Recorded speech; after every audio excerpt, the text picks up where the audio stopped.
अस्सलाम वालेकुम, welcome to my channel. आज आपके साथ संडे अपडेट में मैं एक लिक्विड फर्टिलाइज़र शेयर करूंगी। जैसा कि आप जानते हैं कि हमने बहुत सारे विंटर सीज़न के प्लांट जो हैं वो सीड से ग्रो किए हैं और आने वाले सीज़न में हमें बहुत अच्छे इनके ऊपर फ्लावर जो हैं वो देखने को मिलेंगे। तो इनकी ग्रोथ को बूस्टअप करने के लिए आज आपके साथ एक लिक्विड फर्टिलाइज़र शेयर करूँगी। तो यहाँ पे आप देख सकते हैं कि मेरा फर्टिलाइज़र जो है वो बिल्कुल बन के रेडी है। ये मैंने किस तरीके से बनाया है ये भी मैं आपके साथ शेयर करूँगी और इसको किस तरीके से हमने अपने प्लांट्स में यूज़ करना है ये भी मैं आपके साथ शेयर करूँगी। तो इसमें मैंने नीम की खली, मस्टर्ड केक और काऊ डंग जो है इक्वल क्वांटिटी में मैंने एक एक मुट्ठी तीनों की डाली है और इसमें पानी डाल के इनको 4 दिन के लिए मैंने छोड़ दिया। ये बिल्कुल 4 दिन में मेरा फर्टिलाइज़र जो है वो बन के तैयार हो गया और इसको डेली मैं 24 आवर्स के बाद क्लॉकवाइज घुमा देती थी ताकि इसमें जितनी भी गैसेस वगैरह बनी है वो ख़त्म हो जाए। तो अब ये मेरा फर्टिलाइज़र जो है वो बन के रेडी हो चुका है और इसको मैंने अब अपने प्लांट्स में जो है अप्लाई करना है।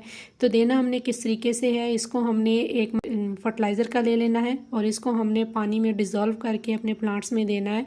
तो यहाँ पे मैंने एक बकेट ले ली है जिसमें 20 लीटर पानी है और इसमें मैं एक मग जो है लिक्विड फर्टिलाइज़र का छान के डालूँगी क्योंकि विंटर है तो विंटर में फंगस जो है वो जल्दी एक्टिव हो जाती है। तो जितना भी मेरा फर्टिलाइज़र का मटेरियल है इसको मैंने छान के अलग कर लेना है। इसको मैं अच्छे तरीके से डिज़ोल्व कर लूँगी पानी में और इसके बाद डिज़ोल्व करने के बाद फिर मैं अपने प्लांट्स में प्लांट के अकॉर्डिंग जो है सभी प्लांट्स में मैं दूंगी। तो यहाँ पे मेरी जितनी भी विंटर की सीडलिंग मैंने तैयार की है इसमें मैं अपना फर्टिलाइज़र जो है वो प्लांट के अकॉर्डिंग दूंगी। आप अपने फ्रूटिंग प्लांट में भी दे सकते हैं और आपकी जितनी भी वेजिटेबल की सीडलिंग है और वेजिटेबल आपने ग्रो की हुई है इन सब में इस फर्टिलाइज़र को आराम से दे सकते हैं। इसमें हमने कोई भी केमिकल यूज़ नहीं किया, ये बिल्कुल ऑर्गेनिक फर्टिलाइज़र है। सभी माइक्रो मैक्रो न्यूट्रिएंट्स जो हैं वो इसमें मौजूद हैं। तो जब हम सीडलिंग करते हैं तो सीडलिंग में हम नॉर्मल गार्डन सॉइल में सीडलिंग करते हैं, कोई भी फर्टिलाइज़र जो है वो ऐड नहीं करते, कोई भी खाद नहीं डालते। तो इस वजह से हमारी सीडलिंग की ग्रोथ थोड़ी सी स्लो हो जाती है, सीड हमारे जर्मिनेट हो जाते हैं। लेकिन थोड़े टाइम के बाद 1-2 लीफ आने के बाद हमारे प्लांट जो है वो अच्छे से ग्रोथ नहीं करते। तो ये फर्टिलाइज़र आपके सीडलिंग की ग्रोथ को बूस्टअप करेगा।